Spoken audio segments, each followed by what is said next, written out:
জাতীয় থেকে আন্তর্জাতিক প্রান্তিক জনপদ থেকে নগর চারপাশ ঠিক কী ঘটছে এই মুহূর্তে তা নিয়ে আমাদের এখনকার আয়োজন এখন চারদিক। সাথে আছে আমি সিউল আহমেদ। নির্বাচন দিতে অযৌক্তিক সময় নেবে না অন্তর্বর্তী সরকার, সংলাপে প্রধান উপদেষ্টা ডক্টর মোহাম্মদ ইউনূস এমন আশ্বাস দিয়েছেন বলে জানিয়েছেন 7টি ইসলামী সমমনা সহ বিভিন্ন রাজনৈতিক দলের নেতৃবৃন্দ। আরও জানান, বৈঠকে নির্বাচনী ব্যবস্থা সংস্কার ও ইসি পুনর্গঠন সহ বিভিন্ন প্রস্তাবনা দেওয়া হয়েছে। এছাড়া শিগগিরই নির্বাচনী রোডম্যাপ ঘোষণার আহ্বান জানিয়েছে ইসলামী আন্দোলন। আর স্থানীয় সরকার নির্বাচন দিয়ে নির্বাচনী ট্রেনে ওঠার দাবি এলডিপির। শনিবার বিকেল থেকে শুরু হয় রাজনৈতিক দলগুলোর সঙ্গে প্রধান উপদেষ্টার সংলাপ শেষে ধর্মভিত্তিক রাজনৈতিক দলগুলোর নেতারা সংবিধানে আল্লাহর উপর অবিচল আস্থা ও বিশ্বাস পুনঃসংযোজনের দাবি করেছেন। এ সময় নেতারা দ্রুত সময়ের মধ্যে নির্বাচন কমিশন পুনর্গঠন করে জাতীয় নির্বাচন অনুষ্ঠানের প্রস্তাব দেন।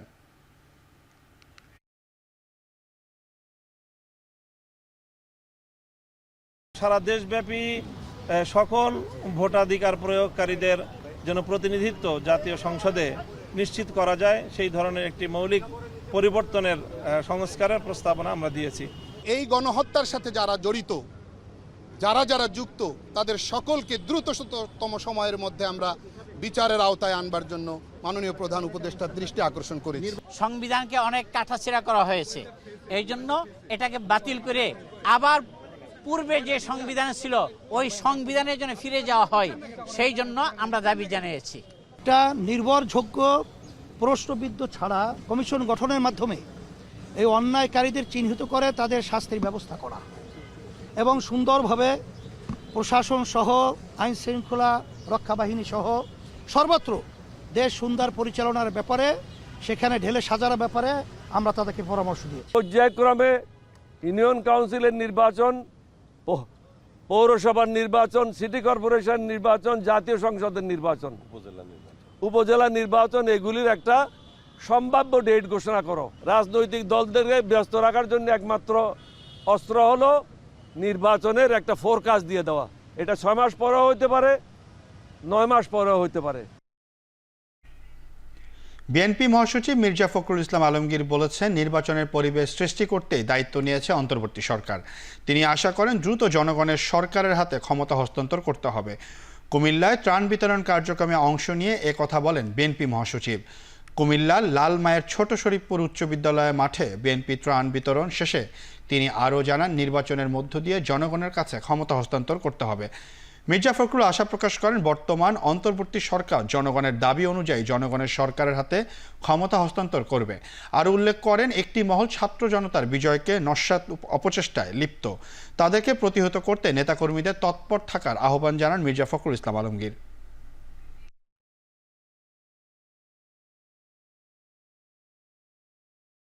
আমরা বন্যা দুর্গত মানুষের পাশে দাঁড়াতে এসেছি, আমরা দাঁড়াবো।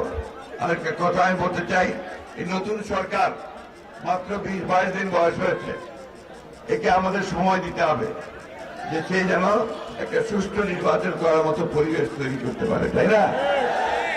জনগণের যে দাবি, জনগণের প্রতিনিধির হাতে ক্ষমতা তুলে দিতে হবে, জনগণের সরকারের হাতে ক্ষমতা দিতে হবে। ধর্মের ভিত্তিতে জাতির মধ্যে বিভাজন সৃষ্টি জামায়াতে ইসলামীর কাজ নয় বলে মন্তব্য করেছেন দলটির আমির ডাক্তার শফিকুর রহমান। রাজধানীর সেগুনবাগিচায় কবি, লেখক, শিল্পীদের সমাবেশে তিনি আরও বলেন, ধর্ম যার যার ব্যক্তিগত বিষয়। প্রত্যেকটি নাগরিক তার ন্যায্য অধিকার পাক। এখানে কোনো রাজনৈতিক জমিদারি আমরা বরদাস্ত করব না। রাজনীতিবিদরা হবেন জাতির স্রেফ সেবক, এর বাইরে তাদের কোনো পরিচয় নেই। রাজনীতিবিদরা কখনো দেশের মালিকানা দাবি করতে পারবেন না। যারা এই মালিকানা দাবি করেছেন, যুগে যুগে তারা চরমভাবে অপদস্থ হয়েছেন। আওয়ামী লীগ সরকারের পতনের পর বাক স্বাধীনতা ফিরলেও পূর্ণ গণতান্ত্রিক রাষ্ট্র পেতে হলে বদলে ফেলতে হবে সংবিধানও।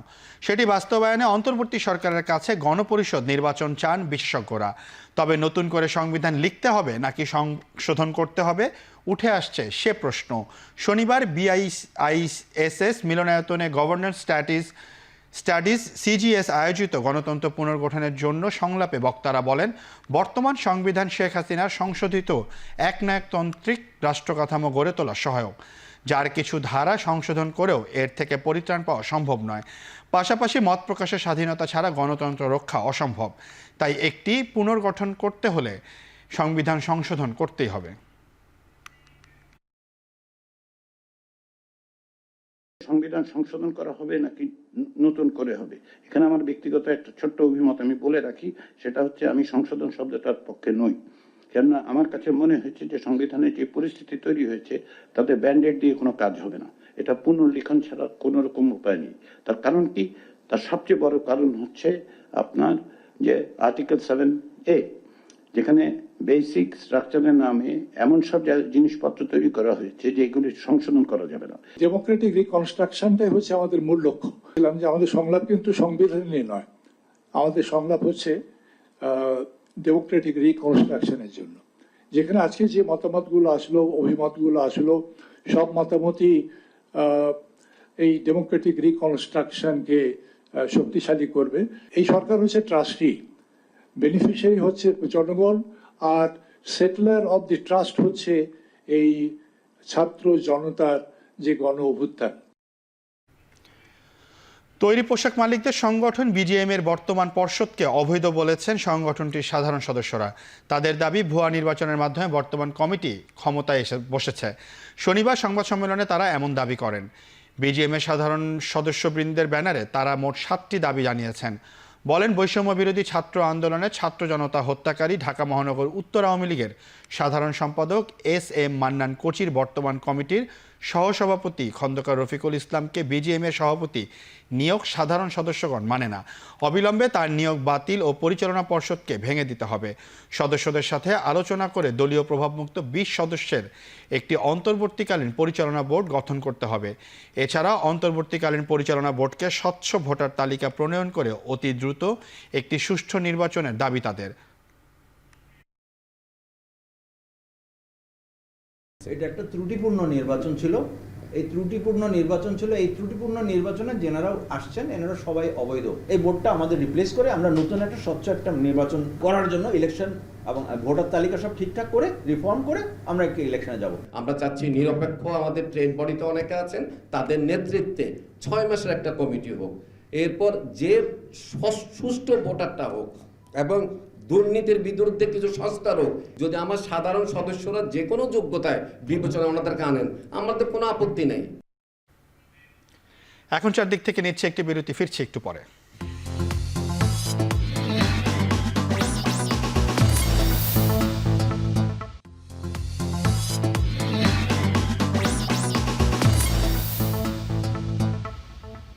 বিরতির পর ফিরে এলাম, আপনারা দেখছেন এখন চারদিক। সরকারি চাকুরিতে বিসিএস ক্যাডারে বৈষম্য দূর করার দাবিতে সিভিল সার্ভিসের কর্মকর্তাদের নিয়ে গঠিত হয়েছে আন্তঃ ক্যাডার বৈষম্য নিরসন পরিষদ। চাকরিতে অবহেলা ও ব্যবস্থাপনা দূর করে সুশৃঙ্খল পরিবেশ তৈরির লক্ষ্যে এই সংগঠন কাজ করবে বলে জানানো হয়। শনিবার বিকেলে সেগুনবাগিচায় ঢাকা রিপোর্টার্স ইউনিটি ডিআরইউ এর সাগররুনি মিলনায়তনে সংবাদ সম্মেলনে এসব তথ্য জানানো হয়। সংগঠনটি জানায়, সবসময় অ্যাডমিন ক্যাডারের মাধ্যমে অন্য ক্যাডারে চাকুরিরতদের প্রতি বৈষম্য করা হয়, যে কারণে দাপ্তরিক কাজে অগ্রগতি হয় না। এ সময় উপসচিব পদে কোটা পদ্ধতি বাতিলের দাবি জানানো হয়।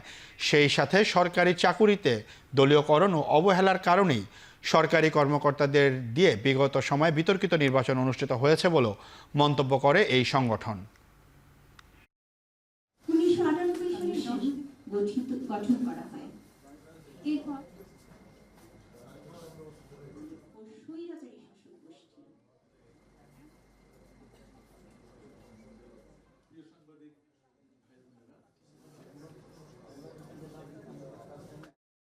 আমরা আজকে যে যাত্রা শুরু করেছি, প্রথম কথা হলো এটা এই রাষ্ট্রের বিরুদ্ধে নয়, সরকারের বিরুদ্ধে নয়, কোনো গোষ্ঠীর বিরুদ্ধে নয়, কোনো কর্নারের বিরুদ্ধে নয়। আমরা এখানে উপস্থিত হয়েছি আমাদের ন্যায্য দাবি আদায়ের লক্ষ্যে। আমরা সবাই মিলে যার যার কাজ তাকে দিয়ে করাই, এবং আইনেও সেটা আছে, কিন্তু সেই আইনকে কিভাবে ভায়োলেশন করা হয়েছে সেটা আজকে আমরা এই অনুষ্ঠানের মাধ্যমে আপনাদের মাধ্যমে জাতিকে জানানোর জন্য অনুরোধ করছি। রাজধানী হেয়ার রোডে প্রধান উপদেষ্টার সাথে দেখা করার পর জাতীয় পার্টির নেতাকর্মীরা কথা বলছে, আমরা এখন চলে যাব সেদিকে। যেমন কনস্টিটিউশনের 15th অ্যামেন্ডমেন্ট বলছি 15th অ্যামেন্ডমেন্টে যাতে বাতিল করা হয় সেটা আমরা এখানে উল্লেখ করেছি। তারপরে বিচার বিভাগের যেটা রিফর্ম করা বিশেষ করে উচ্চ আদালতের সেটা আমরা বলেছি। তারপরে পার্লামেন্ট এবং প্রেসিডেন্টের মধ্যে এবং প্রধানমন্ত্রীর মধ্যে ক্ষমতাটা ভারসাম্য আনা, একই ব্যক্তি যাতে সংসদ নেতা এবং প্রধানমন্ত্রী না হন এবং একই ব্যক্তি যাতে দুইবারের বেশি প্রধানমন্ত্রী না হতে পারেন এবং এখন এই মুহূর্তে মানুষের প্রত্যাশাটা বেশি যাতে দ্রব্য মূল্যটা গুরুত্ব দেওয়া হয়, যাতে একটা ক্রয় ক্ষমতার মধ্যে থাকে এবং আইন শৃঙ্খলা পরিস্থিতি যাতে আরও উন্নতি হয়, বিশেষ করে পুলিশ বাহিনীকে যাতে আরও অ্যাক্টিভ করা হয়, এই সমস্ত বিষয়ে আমাদের মাননীয় চেয়ারম্যান আলাপ করেছেন। তারপরে আমরা এটা বলেছি যে সংস্কারগুলি দাবি আসছে জনগণের পক্ষ থেকে এবং আমরা করেছি, সেই সংস্কারগুলি করে তারপর নির্বাচনের বিষয়ে সরকার বা এই সরকারটা চিন্তা করতে পারেন। কিন্তু আমাদের দাবি যে সংস্থাগুলিতে আগে গুরুত্ব দিয়ে সংস্থাগুলি করা হোক এবং সংস্থাগুলি করতে গিয়ে যতটুকু সময় লাগে সেই বিষয়ে জাতীয় পার্টির পক্ষ থেকে সমর্থন থাকবে।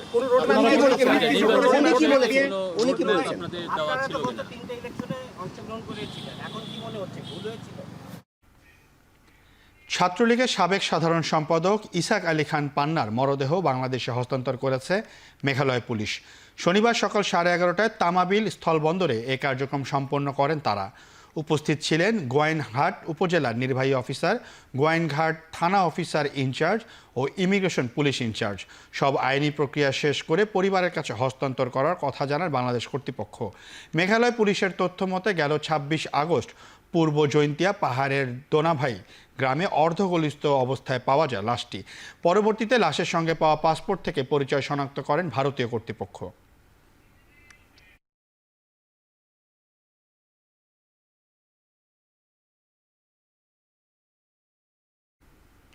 এখন চারদিক থেকে নিচ্ছে আরও একটি বিরতি, ফিরছি একটু পর।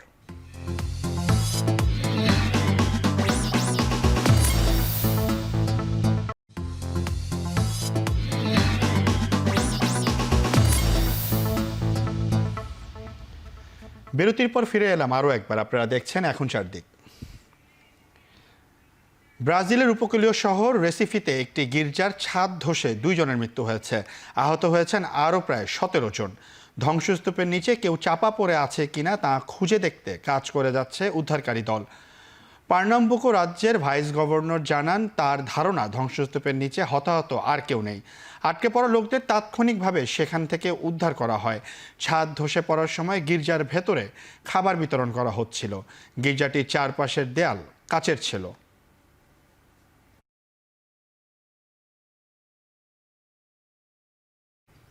শেষ করছি এখন চারদিক। সবাইকে অসংখ্য ধন্যবাদ।